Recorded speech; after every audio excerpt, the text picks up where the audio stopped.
This episode of Hero Club is supported by our good friends over at Mage Hand Press. Check them out at magehandpress.com and be sure to buy their masterpiece supplement for Dungeons & Dragons in space, Dark Matter. Use the promo code RIFTRATS, all one word, for 15% off. If you like Hero Club, remember to rate and review on your preferred platform and tell your friends. Thanks for listening. Welcome to Hero Club.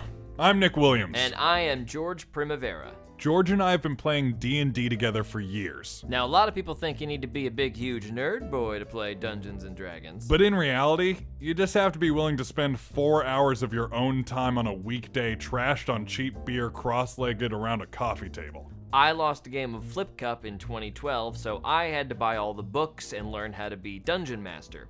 My dad was disappointed. Yeah, he was. But after a game or two, we realized that it's actually a really fun and effective way to tell an awesome story. Yeah, it's like long-form improv, but you kill more people. Here's what you need to know. George creates a world and the framework for a cool story. And the players, like Nick, create characters beforehand, all with special abilities, sometimes magical, sometimes not, and they adventure through the story as best they can, trying not to die. We, the players, roll dice to see if our improvised actions fail or succeed, trying to beat a number in George's head that he promises he doesn't change at will.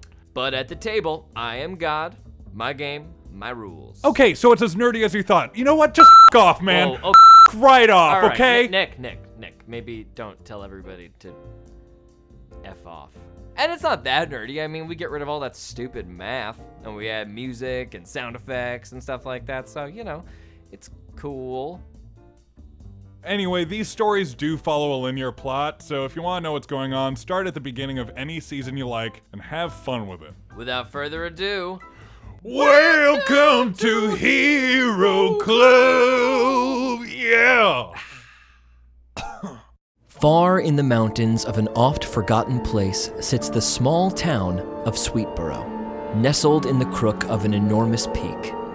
A tiny one-street town lined with wooden houses that are adorned with decorative wreaths and tinsel. In the center of the town is a massive shrine framed with unlit candles, though whatever is supposed to be at the centerpiece of the elaborate pageantry appears to be missing. The town is exceptionally quiet.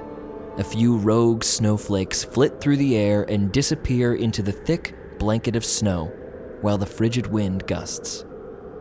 In one of the houses, tucked under the covers all the way up to the chin, is a young girl who suddenly jerks awake. Poppy, wake up! A little lump of fur next to the girl shakes for a moment and then peeks a beady-eyed furry face out from under the covers. A possum. Poppy, let's go get some milk. The possum grunts in approval, and the girl scoops up the big lump and makes her way out of the bedroom, pushing a wooden door outward. Adele is a 5-foot scruffy little girl. She has a blunt shoulder-length haircut that she's obviously done herself.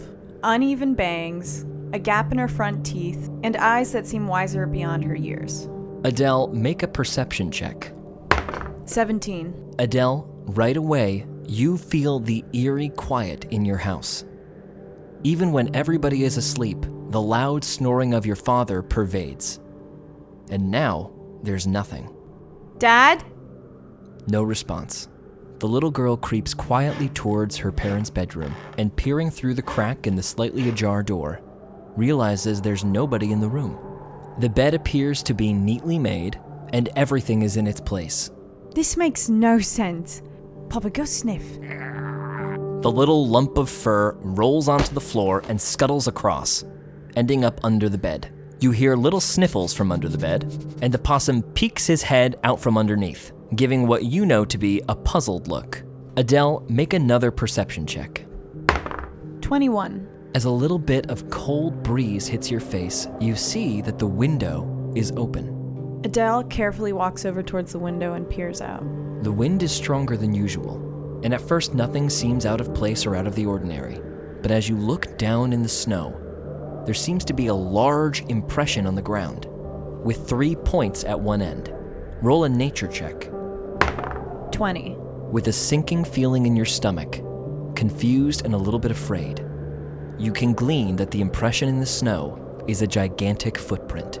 Scanning your eyes forward, you see more of the massive footprints, at least 4 feet in length, continue deeper into town. And finally, the footprints culminate in what is a 10-foot shadow standing still in the center of town. Its back heaving a bit. It looks like a very tall, bulbous man with long black hair all the way down the length of its back. Adele quickly runs back to her room and gears up to head outside. The little possum scampers behind her. Adele gently ties a scarf around Poppy's neck. She's obviously made it. The little possum looks a little uncomfortable, but settles as Adele once again scoops him up and begins to walk towards the front door of the house. Adele quietly opens the door as slow as she possibly can to not make a noise and creeps out the door. Make a stealth check. 22. Stepping out into the snow, the massive shadowy figure appears even more imposing, but doesn't turn or acknowledge your presence. It just stands still about 200 feet in the distance. Where's the tree? Adele stays close to the buildings as she passes, trying to get a better look at the dark figure. Creeping quietly through the snow, Adele closes the distance to 100 feet. The bright light of the moon peeks out for just a moment from behind the roiling clouds, and you can make out a slick, green, slimy-looking skin, upon which rests the greasy black ropes of hair. Now that you're closer, you can hear long, low, deep breaths that sound like they rumble on their way out. The creature inhales with a creepy kind of wheeze. Make another stealth check. 19. Suddenly, the massive creature turns its head back, as if noticing something behind it. What are you doing? Poppy growls, supplementing his master's cry. The enormous beast takes a step backwards, slowly turning its enormous frame, and you see a scarred, malevolent face that almost looks human, but not quite. Jagged teeth poke upwards, stemming from a jutting underbite, and the creature appears to peer through the snow, looking for the source of the voice, and finally settles on little Adele, standing alone in the middle of the snow. And the creature begins to lumber towards her. Adele quickly realizes she's bit off more than she can chew. She takes a quick turn into the nearest alley and runs back to her house. Poppy, I didn't know it was going to be that big. Resounding footsteps begin to thud behind her, growing closer and closer. The creature grunts in frustration as he loses sight of the little girl. Adele makes it to her front door, leaping inside and slamming the door behind her. What are we going to do? Oh, I know. Let's go to Lilia's house. What do you think, Poppy? Perfect. Adele hops out her bedroom window, which she knows is the closest exit to Lilia's house, and runs. She frantically knocks on Lilia's window. Lilia, are you asleep? Wake up! Adele gets no response. As she peers through the window, she sees that Lilia's bed is also made and nobody appears to be present. Lilia never makes her bed. The lumbering footsteps get louder behind you, and the creature appears preoccupied at Adele's front door, pulling on the door with a rattling sound, which reverberates across the town's single street. Poppy, this is too scary. What are we gonna do? The Knights of Yuletide that are supposed to come in tomorrow? But they're in a cabin in the middle of the woods. How are we supposed to get there in the middle of the night? You're right. 2 miles isn't that bad. Adele hears the enormous creature move on from her front door and begin to lumber forward, peeking into each alley as it passes. When it reaches the alley that Adele is in, she sees a massive face with bright yellow eyes peeking directly at her. Adele scoops up Poppy and runs as fast as she can towards the woods. The creature yells to the sky and gives chase. Adele has gotten a head start, but the creature's enormous strides allow it to catch up very quickly, and it dives for her. Make a dexterity save. 21. The creature botches, diving into the snow with a crash. Adele's little legs easily taking her far, far away from the creature that's now laying still. It slowly gets up, looks frantically around through the night, and appears to have lost track of her. Adele disappears into the pine tree forest at the outskirts of the town. Adele keeps running until she can't hear the creatures screaming any longer. Soon, she is surrounded on all sides by enormous evergreen trees, weighed down by blankets of snow. Adele, roll a nature check. 18. Looking up into the sky through a little hole in the evergreen canopy, and analyzes the stars, effectively orienting herself. She continues to head off towards the small cabin deep in the pine tree forest, where 3 legendary Knights of Yuletide are taking shelter from the blizzard. Tomorrow is the day they're supposed to come into town to be honored for the holiday season. But there's one thing that bothers Adele. She doesn't quite know where the cabin is. Poppy, I'm doing my part and looking at the stars. How about you sniff something? I don't know. The little possum, cradled in Adele's arms, sniffs the air. To the left?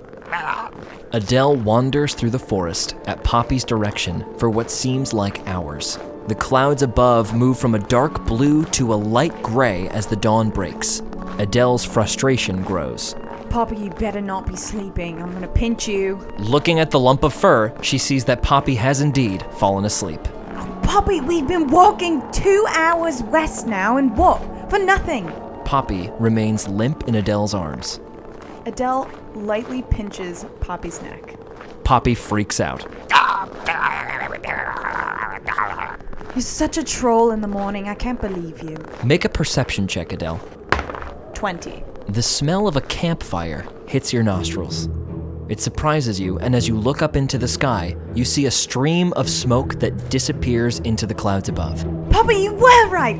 Reinvigorated, Adele scampers towards the smoke. It only takes 5 or 6 minutes before Adele starts climbing a large hill. The higher she gets, the more prevalent the smell of smoke. Mingling with the ashy odor is the smell of fresh cooking meat. Then suddenly, Poppy grows tense. His hackles raise and he hisses. Roll a perception check. 13. A smattering of footsteps that crunches the snow beneath begins to approach. It gets a little louder and a little louder until a beautiful white horse with a long flowing mane emerges from the trees, nibbling a little bit at some of the pine leaves before spitting them out onto the ground. The horse turns to look at you and makes direct eye contact with you. Hello. Adele reaches out her right hand as if to let the horse smell it. Make an animal handling check. 20. The horse gently sniffs Adele's hand and then nuzzles her face. And then suddenly, there's a voice that calls through the forest. Noel, have you found him yet? Adele, startled, hides behind a tree. The horse nickers, turning its head back, and then whinnies into the trees. Several branches a little deeper into the forest begin to push outward, scattering snow onto the ground, and then, out of the trees, emerges a very tall, very handsome man. Sir Dane the Good is decked out in shining gold and red armor. His luscious shoulder-length blonde hair blows in the breeze, framing his piercing green eyes. The only thing whiter than the snow on the ground is his smile. Adele, make a stealth check. Sir Dane, make a perception check. 16. 15. Adele successfully hides from the man. Noel, no sign of him, eh? The horse looks to you and then trots over to where Adele is hidden. Very quickly, you pick up on very small little footprints leading back out into the forest. Adele is afraid and doesn't want to risk another encounter like she had in town. She takes a bow off of her back and knocks an arrow. She quickly hops out from behind the tree, aiming at the knight. I need you to help my parents, please. It was very scary. There's a monster in the town and I don't know what to do. The bow quivers as Adele, panicked, screams this at Sir Dane. Ho! Oh! No, oh! Okay. A child. Sir Dane, you found a child. Noel? Good work. Hello? Sir Dane strikes a pose. Sir Dane the Good, at your service. No need to fear. What is your name? Without lowering her arrow, she curtly answers, Adele. Adele Little. Adele Little. Wonderful. And look at you. You must have braved this blizzard. Not many would be so brave. Poppy hisses. Oh, Sir Oren's gonna love you.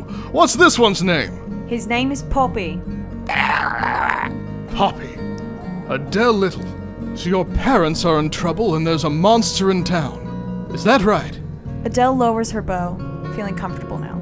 Yes. And my best friend is gone. He was like 10 feet tall, super long hair, a creepy face, and I'm pretty good with animals, and I've never seen anything like that. Sir Dane, make a nature check with disadvantage.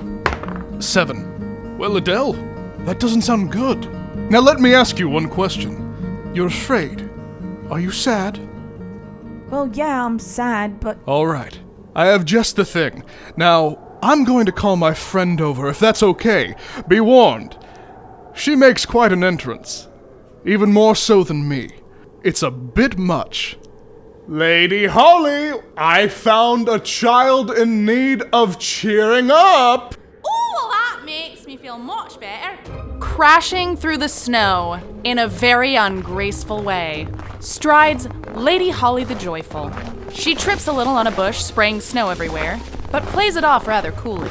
She doesn't. She stands at about average height, wearing silver plate armor on top, and what appears to almost be a silver and gold tartan skirt falling to her knees. She has tight Christmas green ringlets falling to her shoulder, bright cherry red lips, and eyes that seem to shift between a silver and a light blue. Oh, so you're a child? Are you upset? Would you like a wish? I'm sorry, but are you the knights? Aye, we're the ones coming in tomorrow to get the prize or award or something. I don't really understand what it is, but I just know it's going to be really fun, and we're going to get a medal. There was absolutely no promise of a medal of any kind. You've not seen what I've been working on in the cabin. They're very DIY, but, you know, better to save on Christmas gifts sometimes. Aw, how thoughtful. Well, do you know where my parents went and my friend and the rest of the town? So Dane shoots a look at Lady Holly as if to say, do we know where they went? Oh, this is a bit more serious than I originally thought. How about like a smaller scale wish? Like, not the reappearance of friends and family. I don't really want anything. Okay, we'll come to that later then. Best to solve the problem at hand. So everyone's gone? Yes, everyone... I don't know if you're knights. Knights don't look like that. I'm sorry, but you look like nothing I've ever seen. And you look a bit shabby to pieces yourself, but I didn't make any snap judgments at you. Now, as far as I can see, you're walking through the woods looking for help. You find us and we're not good enough for you? Well, that's not very nice. Okay. Goodness all around, goodwill to everyone. I know that we are a bit odd. I'm sure you haven't seen anyone quite like me before. No one has. So Dane stares off into the distance. Anyway, Adele Little, you require our assistance in finding the entire town, and we need your help too. Isn't that right, Lady Holly? You see, as I'm sure you know, there are 3 of us. And we've got another one. He's kind of big and lumbers around a lot, and we're missing him. Which is odd, because he's very big. So I'm sure that we could probably do a proper job finding the town, but in order to do a bang-on job, we're going to need our friend. You'd like him, he's got a very big beard. Okay, I wasn't into this whole Christmas thing, but now everyone's gone and... Not into Christmas? It's ridiculous. They spend so much money and they don't even care about... never mind. Sir Dane's attitude sobers a bit. Adele, apologies if our playful banter was a bit much. We figured we were talking with a child who believed, and you do not believe, and we have to change our tactics at this point. We very much want to help you. The town is in trouble, and that is not very peaceful or joyful or good for any kind of man or woman or child. So, if you do not believe, you will believe. What is there to believe in? We can always cross that bridge later. I think you're going to need our help more than you realise. Yes, and we definitely need Sir Oren. No one can make you believe in the spirit of the holidays more than Sir Oren. One hug, and he'll have you believing in everything that could possibly be possible. And he makes the best hot cocoa I've ever had. Delicious! Well, I'm into cocoa, but not hugs. How about a high five then? And Holly holds out her hand, waiting for a high five from Adele. Adele looks Holly up and down and reluctantly high fives. All right, now that's the spirit, innit? All right. I know it may not seem like it, but this is what we were trained for. Adele, tell Lady Holly what you saw in town. It could be one of many things. Adele shakes her head a little bit to herself, takes a deep breath, and decides she'll allow the knights to help her. Lady Holly, it was a giant, slimy, 10-foot creature with long hair and yellow eyes. And I screamed at it because I thought it was a guy. I thought he was doing something with the tree. You know, the tree that's in town, but it wasn't a guy. And the tree was gone. I mean, it's the most important thing to those people anyways. They cut down the oldest tree, and then it's not even there. But yeah, so the tree wasn't there, the guy was scary, and I started to run.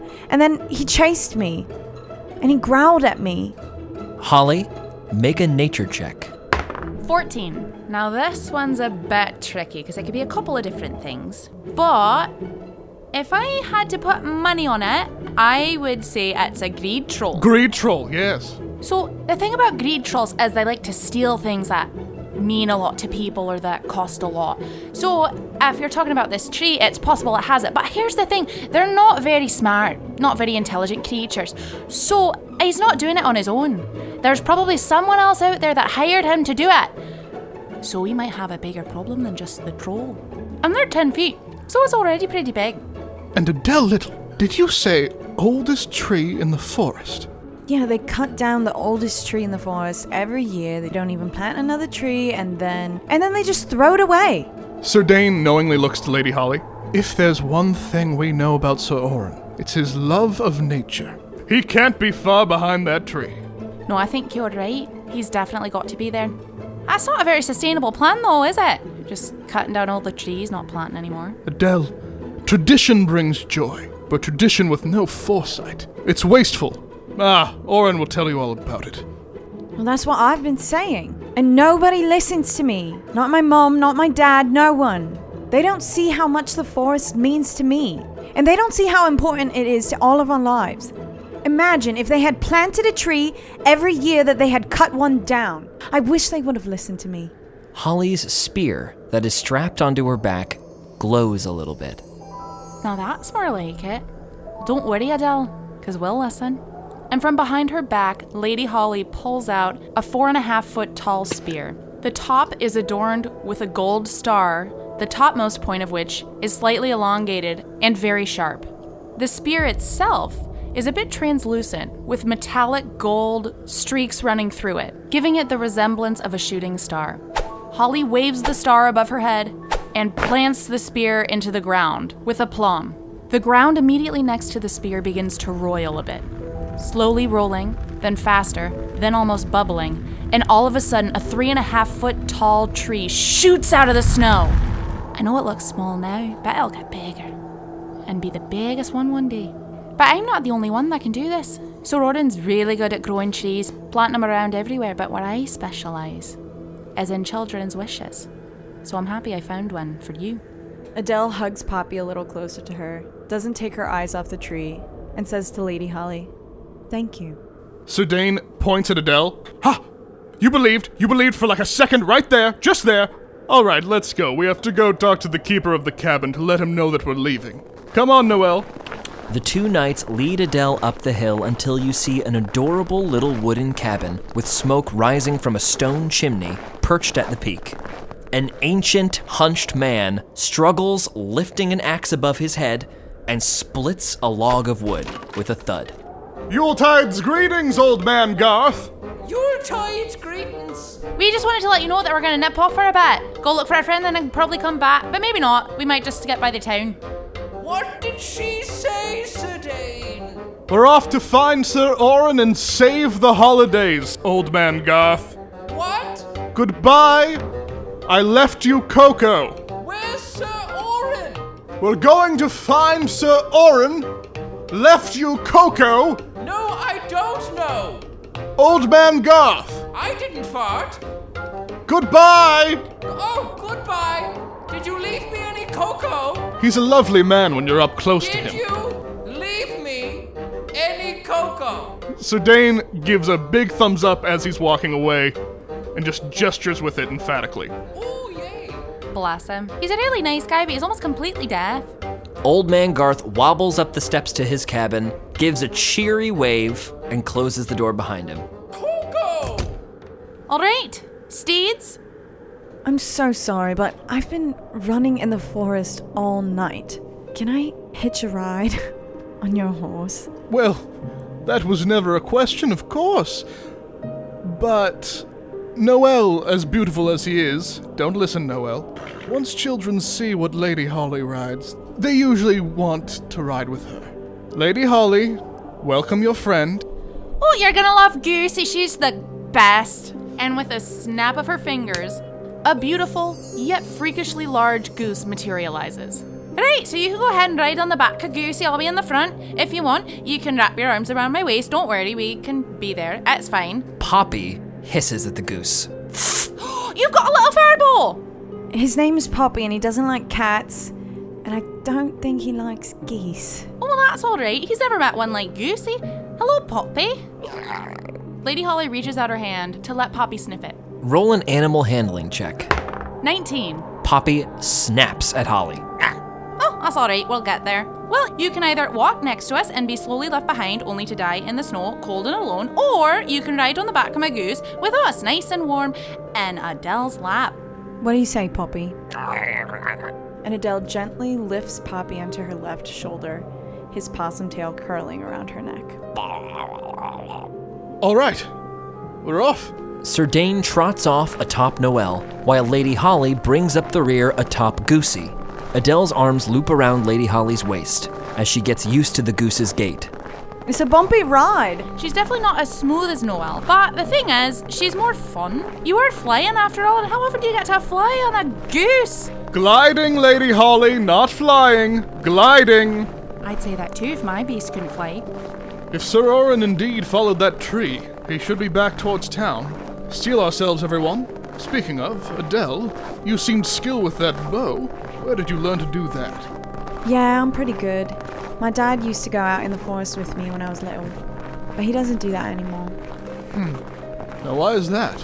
Well, he doesn't really have time anymore. He works a lot, and I don't need him anyways. It's just me and Poppy goes in the woods with me. How old are you? 11. I'm sorry, Adele. After about 30 or 40 minutes, Sweetborough appears on the horizon, the pine trees getting fewer and far between.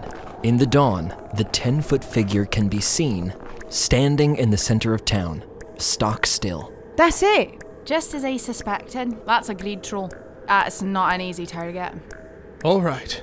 Usually Sir Orin is the one who goes and gives these kinds of monsters a hug. I suppose I should ride out first. Adele, be safe. Hide if you must. But if you can use that bow, I think we could use a valuable asset like you. Don't worry about me. I've got it. Drawing closer and closer to the town, the wind suddenly picks up, carrying flurries of snow with it. But the cold that's brought on from the wind goes deeper than just the skin, and you feel an icy grip on all of your hearts. Make a charisma save. 10. 11. 17. Adele and Lady Holly suddenly grip each other, shivering, while Sir Dane continues to trot forward, ignoring the fear now in his heart. Lady Holly, however, reaches out to stop Sir Dane. Cram, it's cold. Dane, hold up there.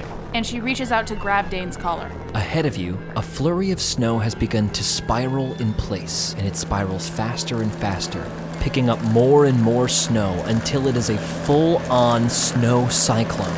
It twirls through the air, whipping harsh ice at all of your cheeks, and suddenly the cyclone picks up off the ground and daintily falls on top of one of the houses. Then the cyclone begins to dissipate, revealing a lanky man in multi-layered blue robes. Imperialize! If you were to look up Evil Wizard in an encyclopedia, you would find a picture of Grumpolinus the Harsh. Underneath a completely straight, tall, pointed cap sits a bald head with a perpetual scowl plastered on its face, hidden underneath a long, pointed white beard. His mass of robes completely envelop his frame, with only his head and his hands poking out. I had heard the Knights of Yuletide were coming for their grand honor. It seems I was right to prepare. Go ahead, take a moment to pick your jaws up off the floor. It's me, Grumpolinus the Harsh. So are you supposed to be scary or something? Well, yes, to my enemies. You. Do you not fear me? Should we have heard of you before? Yes, can't you? I'm wearing my trademark hat and robes. Silence, scoundrel! Are you the master of this greed troll? Yes, I am. Among other things. The massive troll picks its head up, suddenly realizing that the confrontation is taking place at the outskirts of town, and lumbers towards them, standing next to the evil wizard perched on the roof of the house. Be patient, my lovely. The time will come. Grumpolinus looks down his long nose at Adele. You don't look very knightly, and I only count 2 others. You're not the third Yuletide Knight, are you, my girl? I don't think it takes a genius to figure that out. And Adele throws Poppy. Make a strength check. Botch. Poppy sails through the air towards the wizard, but suddenly disappears in a puff of ice crystals. Disappear, you lot! Aha, you fool! It will take more than a simple possum to contend with my power. I was being coy. I know where the third Yuletide Knight is. He's frozen in a block of ice. I froze him there. Appear, you lot! The wizard flourishes to his right, and a massive block of ice appears on the house roof next to him, the silhouette of an enormous man frozen within. Ah, reappear, you lot! Poppy reappears a little higher in the sky above Adele and falls 10 feet into a snowbank. Poppy! No, you fool! All it will take to contend with you is the spirit of the holidays. One good night of holiday cheer will thaw that frozen heart. And it's not really that hard to capture Orin. On that, we can agree, Yuletide Knight. All I had to do was place a hock of ham under a box propped up by a stick. Oh, I want to wish you nothing but happy holidays, but using the good nature of holiday cheer against a man, dastardly. What have you done with my parents? Oh, don't you worry about them, miscreant. They're perfectly safe and put away, as they should be. I've had enough of your people's irritating frivolities. So this year, I had the brilliant idea to do something about it. So I sat down, just with myself and my genius mind, and I had myself a brain hurricane. That is what I call it when I just have ideas and bounce ideas off of each other. I had this brain hurricane, and I thought to myself, well, I could take everything, take all the gifts and the decorations, and just ruin the holiday for everyone. But then I thought to myself, the decorations and the frivolity would just be back next year, as though the Christmas cheer never left. So I thought to myself, Grumpolinus, what can you take that can't be replaced? Imperialize! Grumpolinus waves his hand in the air, and a mirror image of himself appears next to him, and says to the original Grumpolinus, Well, Grumpolinus, where does the cheer come from? Well, it comes from the revelers, Grumpolinus. Ah, well, there you have something, Grumpolinus. You old coot, just steal the revelers. Disappearialize. The mirror image of Grumpolinus disappears in another puff of icy crystal. So there you have it. I stole Christmas by stealing the people who celebrate it. Those were the instructions I gave Kevin, and he gathered the people up for me rather nicely. But it seems he missed one. Grumpolinus looks harshly at the greed troll, who casts his eyes downward, disappointed with himself. Oh, I can't stay mad at you, Kevin. Well, just grab her for me and everything will be fine. Disappearialize! And Grumpolinus the Harsh disappears. And Kevin the Greed Troll roars to the sky and lunges for the party. All right, Noel, forward! Surdane atop Noel charges 60 feet forward towards the greed troll. As he does, Surdane unsheaths a beautiful sword, a shining silver blade with a hilt that looks strikingly like the North Pole. Red and white twists all the way to a simple pommel of a golden ball. Filigree of mistletoe adorns the crossguard. Surdane the Good wields the legendary Sword of Cheer, said to once be carried by Santa Claus himself, and takes 2 strikes at the creature. 12, 17. 1 miss, 1 hit.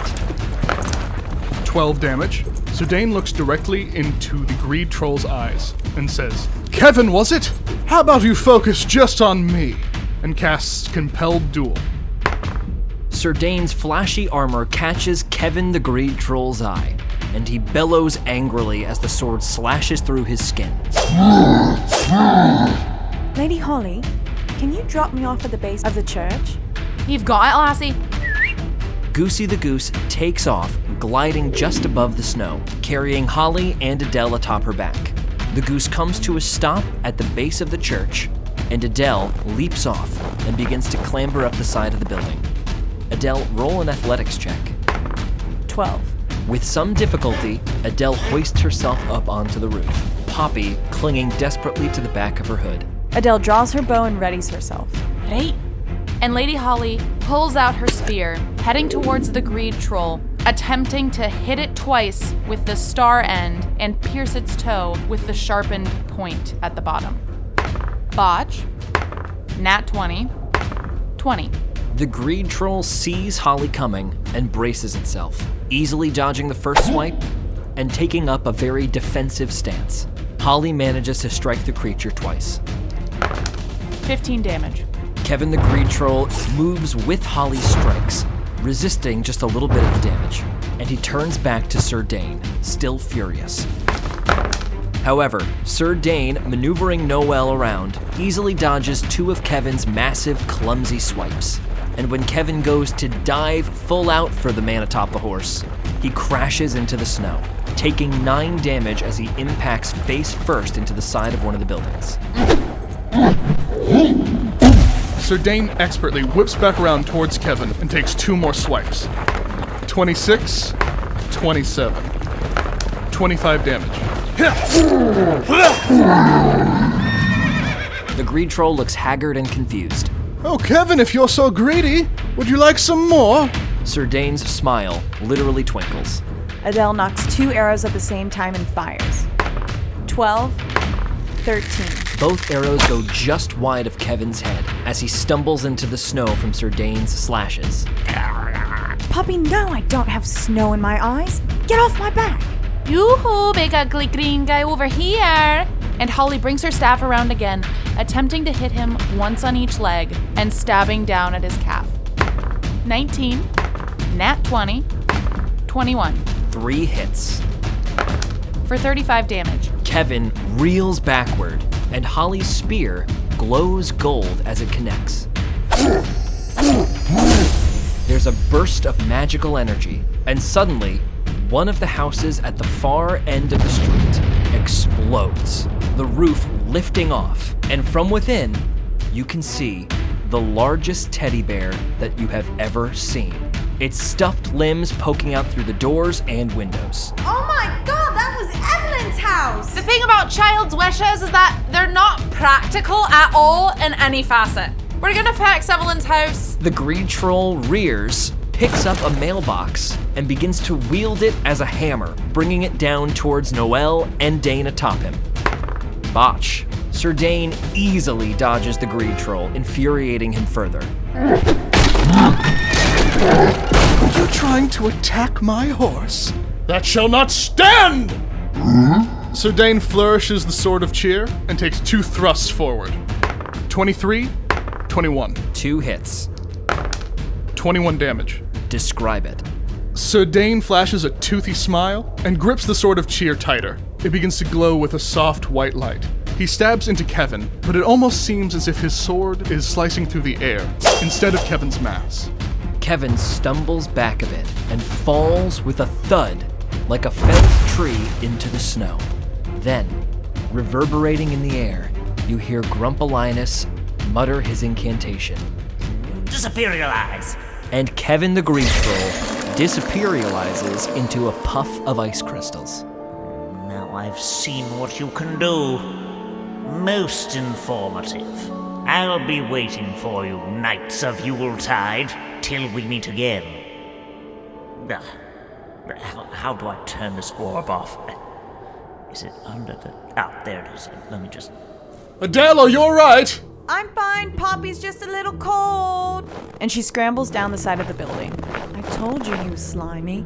You're right, Adele. Never doubted you for a second. Almost as if I believed in you. Adele rolls her eyes and pets Poppy. Sir Dane continues to smile in her direction. Right, so we best go about unfreezing Orin then. Silly Sir Orin. Block of ice, disaperialize, Grumpolinus the Harsh. I will tell you this, Lady Holly. Someone with that much of a taste for theatrics. They don't hate the holidays at all. They're just dying to have a good one. We'll make him believe yet. Alright, how do we do this? Sir Dane, Lady Holly, and Adele ascend the building, on top of which rests the ice block containing Sir Orin. Upon closer inspection, rubbing the ice block a bit to clear the view, you can see that Sir Orin is mid one gigantic bite of ham, with a look of shock on his face. That's his one weakness. You'd think it wouldn't come up that much, but really, it's been about 5 times. Sir Dane looks down at the Sword of Cheer. He grips it tighter, and it begins to glow once more, and the Sword of Cheer radiates warmth. Just supposed to be more of a cozy thing, so this might take a while, and he holds the Sword of Cheer up to the block of ice. It's slow goings, but slowly from the top down, the ice turns to water and drips down into the snow. After about 10 minutes, Sir Orin's eyes are free of the ice, and he blinks and begins to frantically look around. He waits another 5 minutes to finally free his mouth from the clutches of the frozen ham and says, Joke's on him. A ham in a box was my only Christmas wish.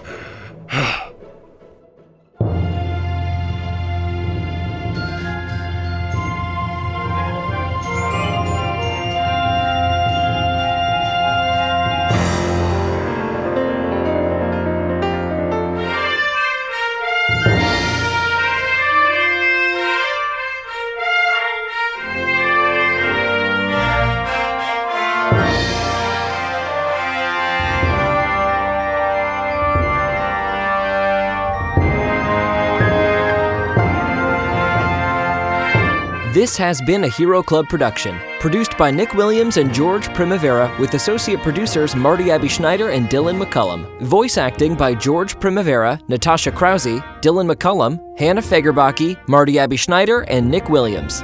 Orchestral theme composed by the brilliant Matthew McCullum. Special thanks to Kevin MacLeod and Alan Gray for their incredible music, Mage Hand Press for their genius D&D 5th edition homebrew, and Marty Abby Schneider for his amazing artwork. Thanks for listening, and welcome to the club.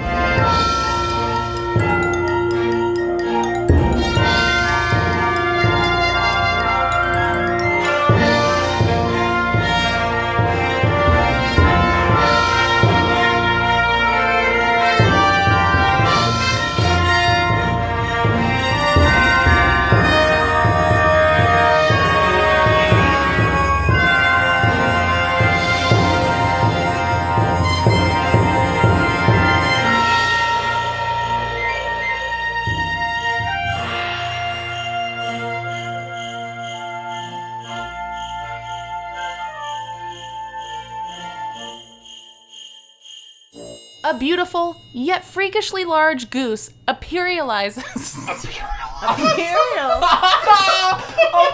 Imperializes!